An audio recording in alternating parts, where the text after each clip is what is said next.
another episode of Knicks Morning Coffee. I'm Mr. King. Y'all know my partner Joe Cool. What's going on? All right. This is what I wanted to bring up first. This show airs 7 a.m. Monday mornings, and if you happen to catch it at 7 a.m. Monday morning, we'll be able to chat, back and forth in real time. So last Monday was actually pretty good. There was a couple of people, which it was interesting to me to see some people's take on the Knicks, to be able to go back and forth in real time. And, rather I even agree or not, I'm just always just like the fact that, people's thoughts, real Knicks fans' thoughts, and then other people's passion for the Knicks. So, that was cool. So if you can catch the show Monday mornings at exactly 7 a.m., we can chat back and forth. So apparently too, World Wide West been in the news. He had an interview or sort of with Charles Barkley in reference to the whole Danny Ainge thing. And he said all the same thing. Danny Ainge, he said he wanted my wife, he wanted my kids, he wanted my grandkids. Charles Barkley, that's it. Yeah. So, and then, Charles, he put it out there by saying, I have inside information. But that's what he was talking about. Right. But the part for me, well, one, the job didn't get done. So, West, I just want him to be careful because, James Dolan's policy on speaking to the media with certain things. So I just want West just to be careful with that because my only knock on James Dolan is his media policy. Because guys feel, rather as management, players, coaches, they can't speak out. They can't say what's on their mind. And they just feel like you held hostage as if you're a little kid. But now, question: what other organization there's talking to me? Because I don't. Well, we here in New York, but no, most people listen to stuff Durant and all them say. People say you shouldn't say what you want to say when somebody paying you millions of dollars. But even from the coaching standpoint, or even from with the management, they can't even talk to the media certain ways, and that rubs people the wrong way. And the last thing we need from this, and West should be able to say something. But the last thing that we need is, if Dolan's been quiet, is for things to get toxic around the Garden again. That's the last thing we need, is because, the media will jump on that. If Dolan say something to criticize West for speaking out, then that opens up a whole new, because I remember I told you I do the Walt Frazier camp every summer with a bunch of kids. And one thing Walt said a few years ago, he even gets called into the office when he does other shows and he speaks against the Knicks. They call him, reprimand him. He walked Clyde Frazier. So, I just want West, be careful. And then, whatever y'all did or didn't do in that scenario, we don't want the Garden to get toxic and go back to that. Nobody want to be around there because all that mess, everything that got nothing to do with basketball. So, but that's the state of the Knicks that we live in. All right, so make sure y'all like, comment, and subscribe. Yes. And don't run away. Yeah, follow the whole show. I was thinking about what you said last week about Jalen Brunson, right? So I said, well, let me go back. And I think I'm pretty knowledgeable of him, especially from his Villanova days, because we don't see a whole lot of Dallas games. So I said, let me just take this week, go back, check on all this stuff, right? Certain situations.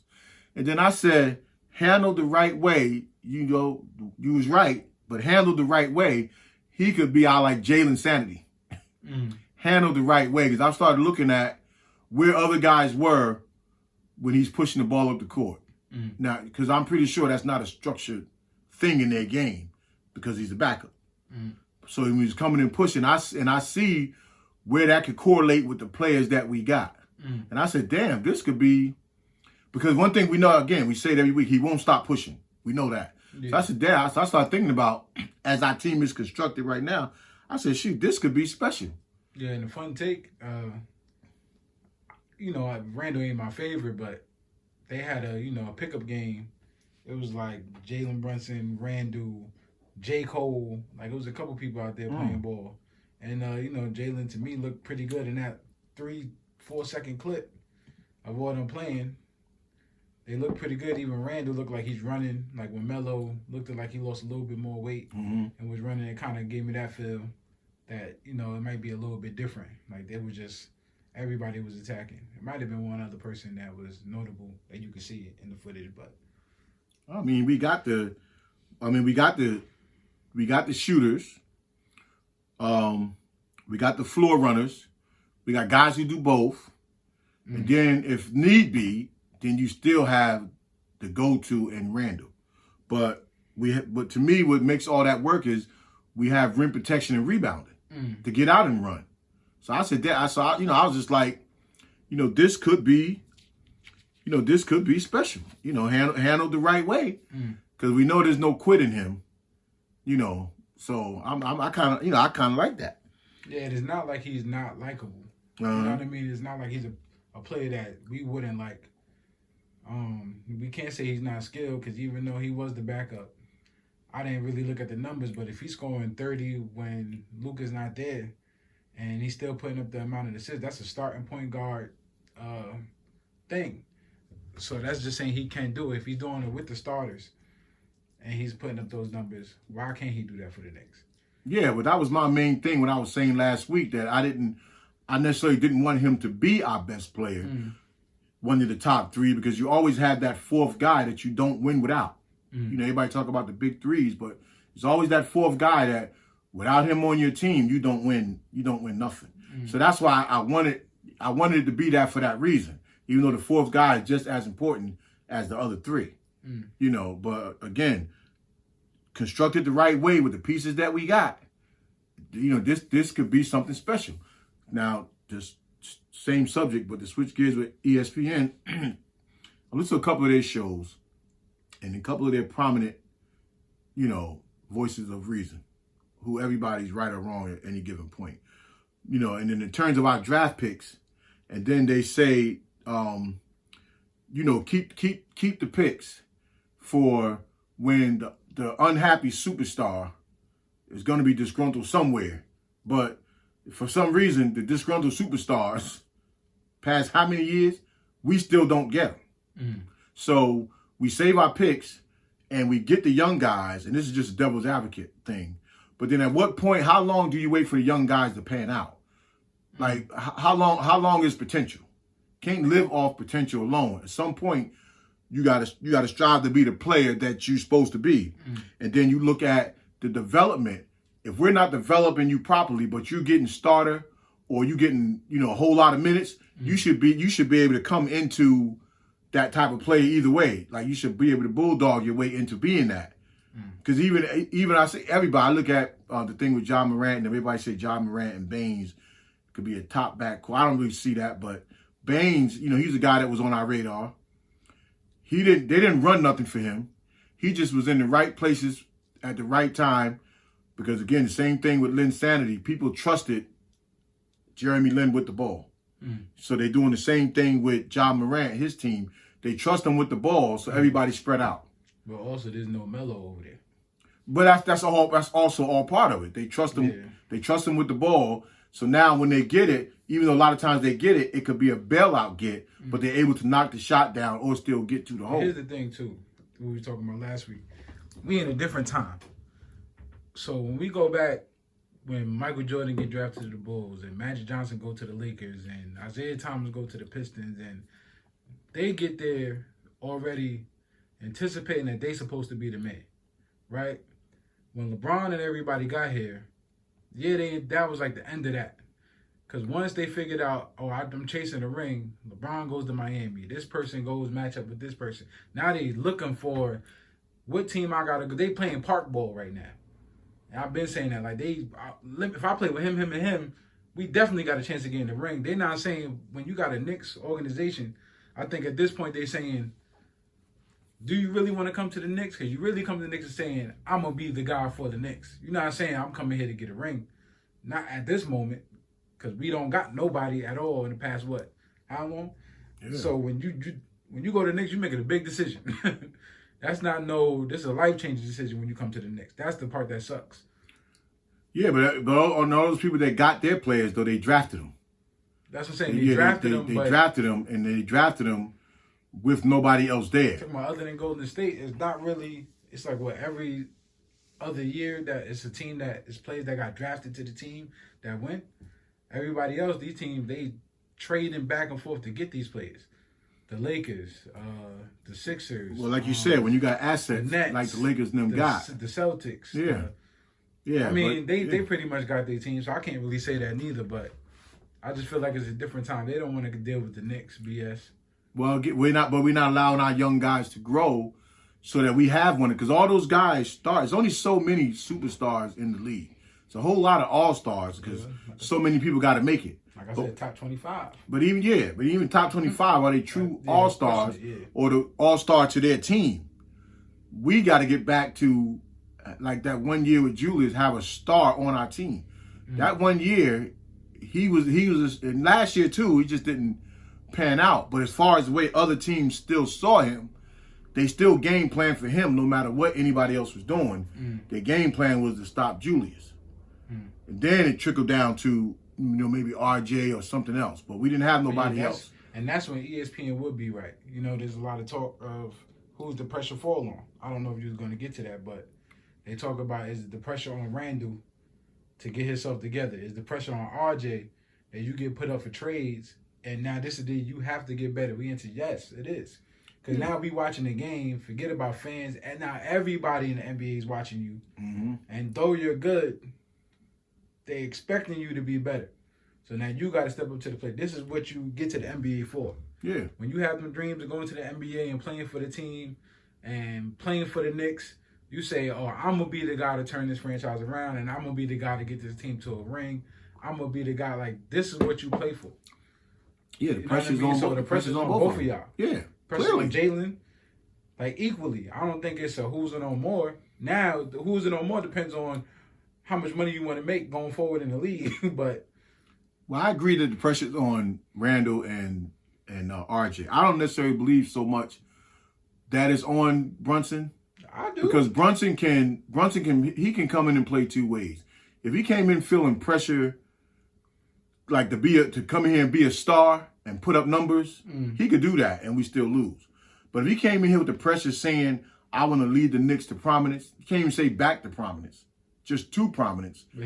But then that's where he can help. So that's not even pressure on him to come down and recognize, okay, Julius, regardless, what we say, where does Julius strive?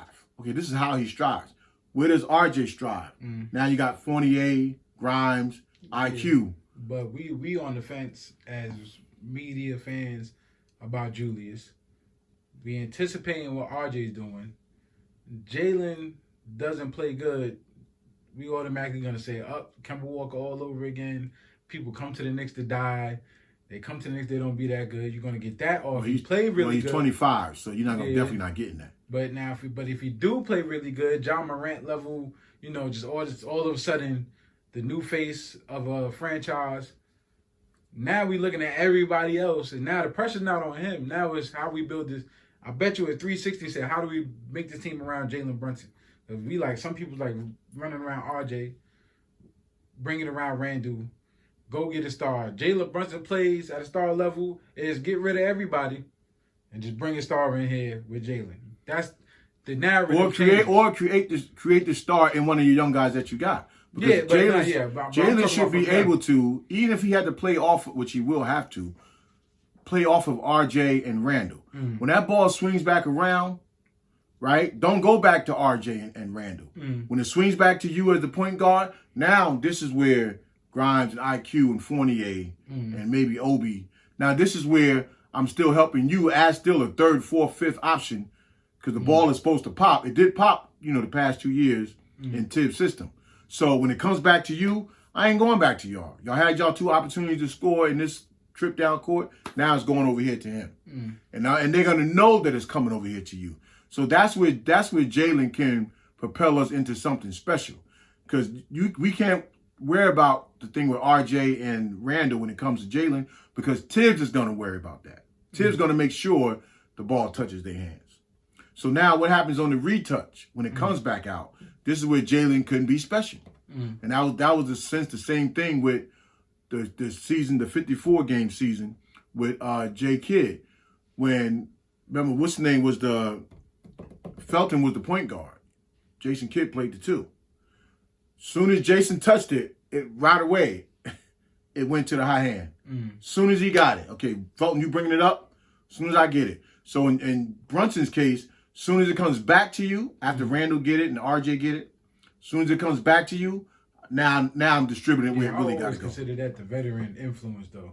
Because remember I said that with J. Kidd, Baron Davis at one time. It's like they come in, and what we think supposed to happen actually does happen. They get hurt. Yeah, and they're going to do... That's the problem. Like, they get them little knick-knack. And they do things older that you know you can't do no more yourself.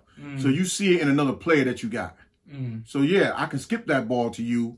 I don't got the legs to keep cutting. Now, are we sleeping on our young guys, constantly talking about making sure Barrett gets better? And because if anything, if our young guys is looking projected to be better than them, there's nothing but a role switch. Well, Barrett's still that 22 years old. He's still that young guy. But the problem that I always have with all of that is that I think I was watching somebody's show, and they just say, no matter what, just play the kids. 2 years. Can't just play the kids. Because if you're the coach, right now they make you the coach. You want to tell me the kid is your best chance to win? I'll do a blend, a combination of the old and young. But I ain't just going to play the kids just because somebody telling me this job's at stake. You know, it's ticket sales at stake. It's a whole lot of stuff going to this business. For somebody just say play the kids on the other side of his microphone like we do, like it's that simple to play the kids. I think that's just out of frustration. Yeah, but people say that and they say that, and I'm not really gonna put Randall on the bench like that. But people and with a straight face, they just say play the kids. Now, like, so are you a Knicks fan? Are you a basketball fan? Or you just want to? Now, if I was a coach, would I threaten it? I think I would be that coach. I'm probably not the best of coaches, or will be a best of coach, but I would definitely look Randall in his face and tell him, like, if you want to play at a high level, you got to play better. Like, I wouldn't even. But that's what you're supposed to do anyway. I don't think all these coaches do that. Well, look what happened with Marbury and Melo, how they exit. They only talk about they just stopped playing them. You don't want to stop playing Randall because other teams value Randall. So let's use Randall to. I'm saying other teams. Not say value him. I think they were just attacking him. No, but I mean the coach wouldn't play him. Yeah, but it was. Remember, they just set him down. Set him down. You ain't playing. Yeah, but it was like he was playing bad. Right, but I'm just saying. But that's was dead wrong. Same thing with Melo, with Hornacek. They just sit you down, not playing you. I don't care what you say. You're not getting the game. So they do. You don't want it to be that drastic. You put Randall in the game. If it's going the way you want it to go, not just him scoring, but him facilitating. And if it ain't going the way you want it to go, then you bring the young guys in. But you put everybody in with a plan. Your backup, if your backup is healthy and they playing good ball, your starters can start and your backup get the great minutes. And then you put that combination in between your starters and your backup that's working well. But it was just frustrating because I remember in the beginning of the season when me and you was watching, we sitting here, and when things go left and our bench come in like quickly and all them come in, and all of a sudden we back in the game. And then you put Randall back in and you put RJ back in, and then everything goes flat again. And you like, well, what's going on? Clyde probably getting in trouble because he's like, what's going on with this first unit? We're not going to act like when we was watching, the whole problem was what is going on with the starting unit. So when you look at our bench, it's just the young guys. D Rose is hurt. Kemba's not doing anything. They benching him. Fournier is probably the only older guy that I guess is putting up numbers. As much as he's not one of our favorites, he's doing what he's supposed to do. But you have technically, but you have to remember this too. We do say that, but you also, and Tibbs was right. Like, people say play the young guys until you got to play the young guys. Yeah. Because there's times when I think Tibbs just do it wrong when they make the comeback. You still put the blend in. Don't take out the person that's hot. And then even you put your starters back in as the coach, still reel it through that person because now they still got to guard you as the starter. They ain't so much going to watch RJ, but every time Randall's in the game, you best believe there's eyes on him. So now at least that guy that's hot from the bench, he's still got the room to flourish because you can't pay total attention to him. But then you also remember that long spell when a lot of our starters was out and all the young guys had to play, and then we couldn't win. And that's when Tibbs has said on his post-game show, everybody say play the young guys until you got to play them. Yeah, your bench is not your bench is your bench for a reason. But a bench is what helps you win championships and go deep in the playoffs. But you have to use it correctly. And Tibbs' thing is a veteran player. His old schoolness is that even if Johnny, Davis, who's the guy on the bench that we got from Utah? even if he end up being the coach, he's still going to have some veterans on the floor. Because young guys just don't win it for you on a regular basis. So it's a combination of young and old. And that's what Tibbs, if he ever learns it, that's just what he got to learn. When you bring in your starters back in, make sure that person that really got you back in, because it's usually one that jump-started everybody else when the bench, makes their run. So make sure that person's still in, and not just still in, make sure that person's still getting touches to do what he was doing while he was on the bench. Because we had that a few years back with Lonzo Trier. They would keep him in the game when he was hot at the end. He became our sole ISO player. But yeah, that's just something on our coaching staff. All right, so let me get to this right quick, because I wanted to play the game and to see how you feel about this in terms of the way our team is constructed right now. Right? Say no trades are made, and you got 15 on the team, you got 12 that dress, and then you got then the other three, they sit on the bench, and at any given time you can switch. So we're gonna do two things first. Let's say at point guard, is it Brunson and IQ, or is it Brunson and Rose? If you had to pick two. I go Brunson IQ. Okay. That's what I had. Say why? Okay, no, not yet. Okay. Shooting guard, is it Grimes Fournier or Fournier Grimes? Grimes Fournier. Okay, y'all listen to this because I want to hear your response. Wait. It's gonna be a part. You get to explain all of them. At small forward, is it RJ and Reddish, or is it RJ and Fournier? I say RJ, Fournier. Okay. Small forward, power forward, Randall and Obi. That's really the only two choices. And let's go Randall, Obi, Jericho Sims. I say Randall, Obi, maybe Reddish. All right, give me two right there. At power forward? Randall, Obi, yeah. Oh, as far as being a stretch? Okay, I didn't think about that one. Okay, and then the center, we know it's Mitch and Harrenstein, how you say his name. And then, that's it. All right, and then Jericho will be it. Okay, Jericho, now, third man. All right, so the other one, I'm going to give you these names on the other one. And then we're going to do the game start, bench, or cut. Okay. All right, so Brunson, IQ, and Rose. Who you start, who you bench, who you cut. Dang.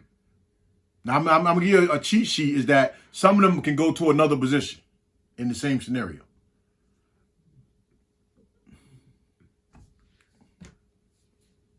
Brunson, I start. Mm-hmm. I guess IQ. Dang, that's a hard one. All right, let me get it. One. You gotta give me that one. And then D Rose, I love you, man. All right, so. But I cut you. And Okay. Bench, all right, IQ. bench and cut. All right, now I told you it's a cheat sheet. So I said, but I did the same thing. I have it the same way, although in the other scenario with the shooting guards, Grimes, Fournier, IQ, right? So Grimes, Fournier, IQ. So if you would have cut IQ, it would have been easier. If you'd have said, I keep Rose, cut IQ, because then we throw IQ in the two guards. I know, but I was going to say, okay, so.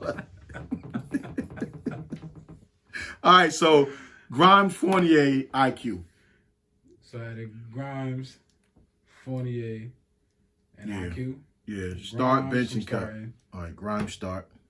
So yeah, IQ, I'm cutting Fournier. Are you cutting Fournier? Yeah. And then IQ is bench. So you got, all right, so now by saying that means you automatically don't got Derrick Rose on your team. All right, so I'm saying, I'm just looking at a scenario of criteria. When you say we got too many people at one position, how do you determine? But you told me if I. Well, we're not gonna put Derrick at the two. You put IQ at the two.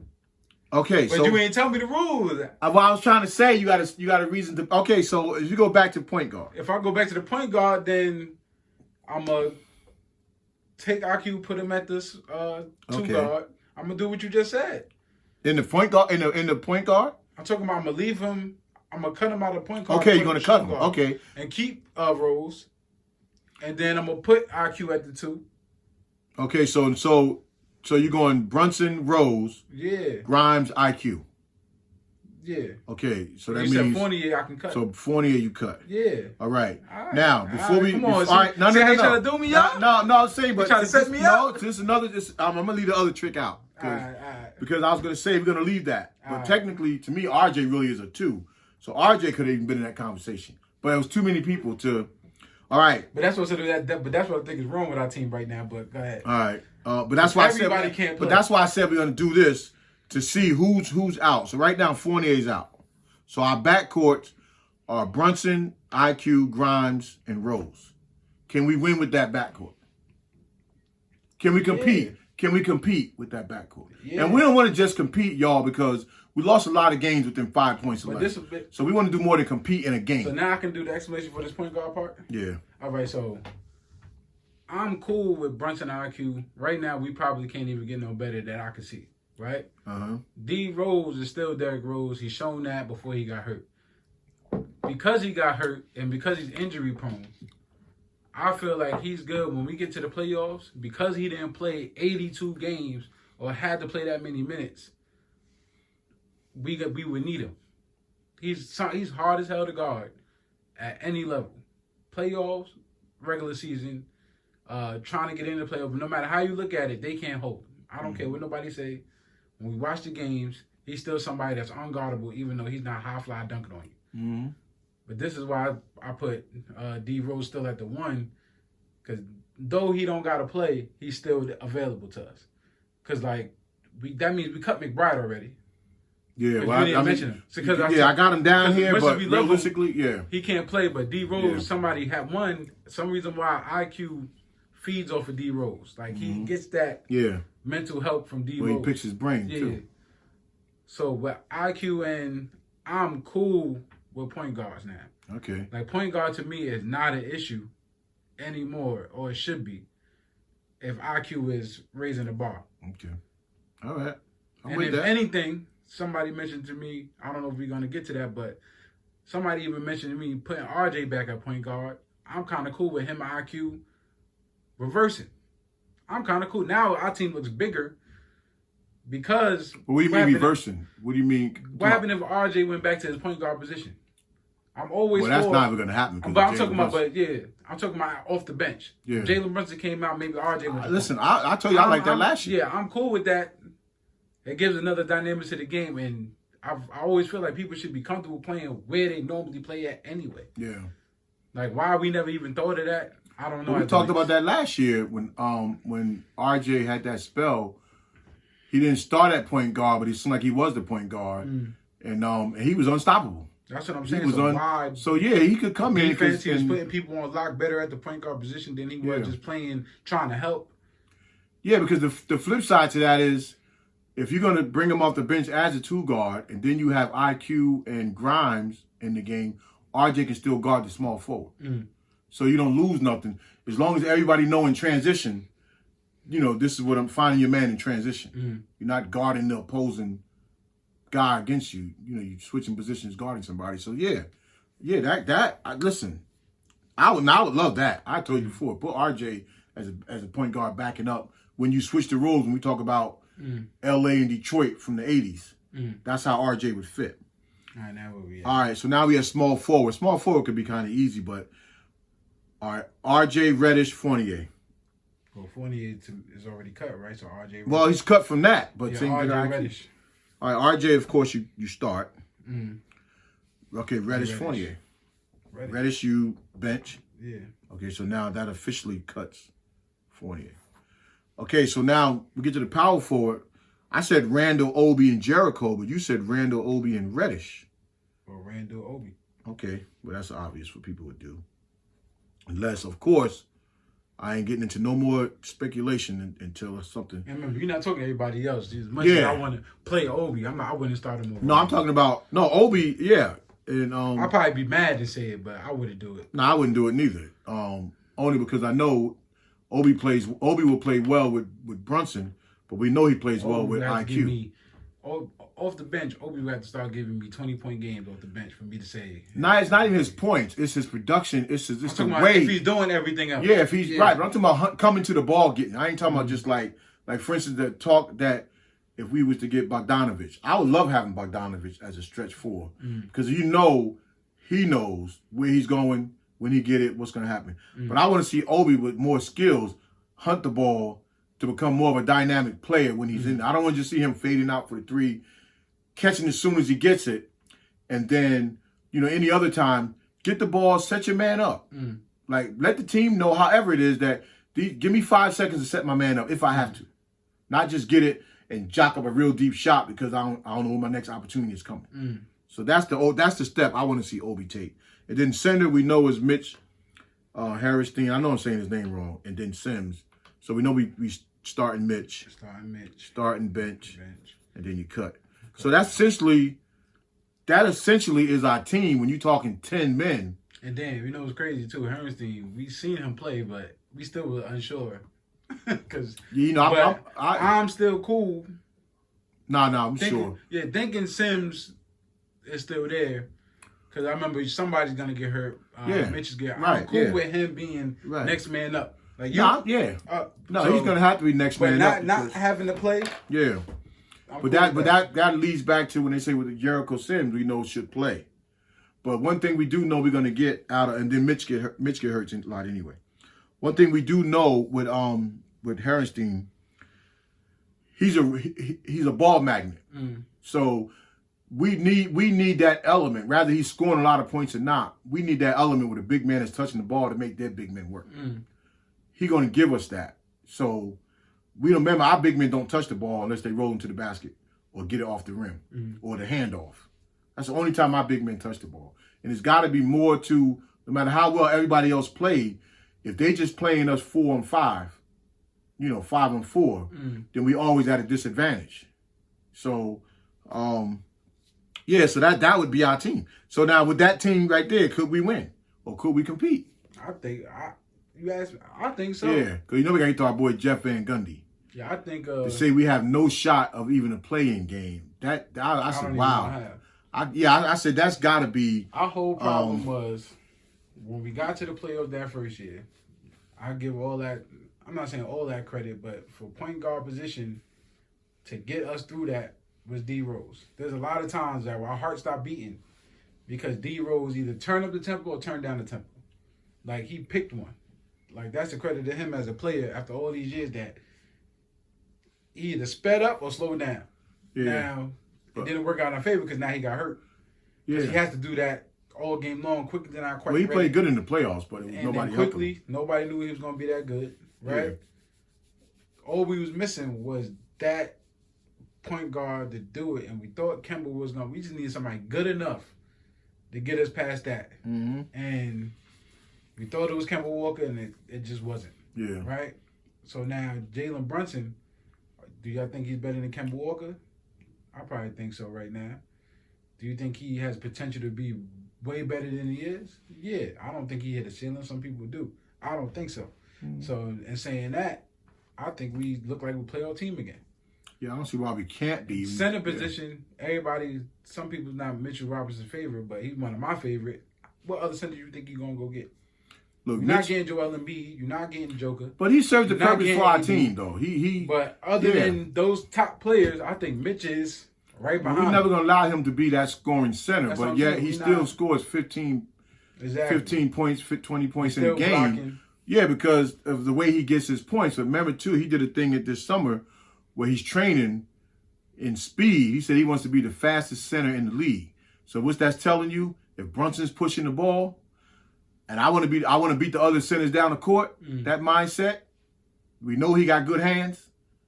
So now you add the 15 points that I remember what his average was, but most time at the end of the game, he had 15 points, something like that, because he got a lot of them off the rim, rolling to the rim or putbacks. So now you can add another 5, 6, 7 points just from running the floor. Now look what you got. And if he was to just give him that handoff, that high handoff, and let him just like fake the pass sometime and go to the basket, now you took him about another 6, 7 points you could get. But again, that's, improve your free throw shooting because he's up and down the free throw line. And running the floor, we already got it. We already got more from our center than we had in the past how many years? And then you bring in the offensive-minded center backup that can block shots. You said that protect they the said rim. you could be like a stretch. You shoot threes, right? Yeah, they say he can hit the threes. So, I mean, yeah, it's an element that we didn't have that we now have. So, Van Gundy, you know, whatever your reason for saying it was, and I heard what they were, but I didn't buy in because you look at the names on the back of the jersey. But let's look at what happened to everybody get on the court. We proved that we can compete. Can we close out a game? So, all right, folks. So we ain't even talk about Grimes, like, you know what I mean, like, so. But yeah, when we get closer to training camp, we start getting to the individual players. The hardest part is everybody's not gonna be satisfied because it was up to me. Like, is Reddish gonna get playing time? Like, or is Obi gonna get playing time? They're gonna have to fight. Yeah, they got to fight that out. And then Grimes, RJ, you know what I mean? Like, they gotta ask themselves, am I ready for the big time? Like, if you're not ready, this is your year to be ready. If you're not, RJ's situation is different than theirs. Because RJ's gonna get started minutes. RJ can get the ball ran through him. His excuses are less. Obi and Reddish got different excuses because Obi get good minutes. Obi get 20+ minutes. Now, rather we know we're not doing right by Obi, but you got to make the best of them 20 minutes. And then Reddish got to prove that he need to be on the floor to get his. But again, training can't come. You got to fight like hell to show Tibbs. That's the only person you got to impress. I don't give a damn what your agent, what the assistant coaches are saying you, you got to impress one person to get in that game, and that's Tibbs. And right now, he is our coach. So I like to see Reddish play too. I tell you, my one gripe, I want to see more fight in him. But he got enough skills that at 2 positions now, maybe stretch 4 once in a while, 3. He got enough skills that should be on the court because he's a real shooter. You can't find minutes for a real shooter. That's the only reason why I don't want to trade Fournier unless we're going to get something. Then just go ahead and trade him. And I just bring him in as my Steve Novak. I don't care about all your ball handling. Just come in and knock down threes. That's what he should be doing anyway. I mean, do the other stuff when necessary, but he'll try to create a shot when he could just shoot it. Just shoot it, in your case. And then if you have to run your man, if they run you off the 3-point line, then put it on the floor and do something. That's a whole nother topic. He's still overseas Shaq. He's our best shooter until somebody pointed out if they play equal minutes, Grimes would have been our best 3-point shooter because one was 39%, one was 38%. But Grimes was more than half the minutes lower than Fournier. So that's a bright. To me, that's something to look forward to. So we'll see. We'll see. But again, I like our team. Certain things might be done. We know that we're not naive, but as constructed, where do we stack up as constructed? And then if we have to bring in somebody, where specifically do we need somebody? All right, so remember to please like, comment, and subscribe. Hit the notification bell. This will air Monday morning at 7 a.m. Peace.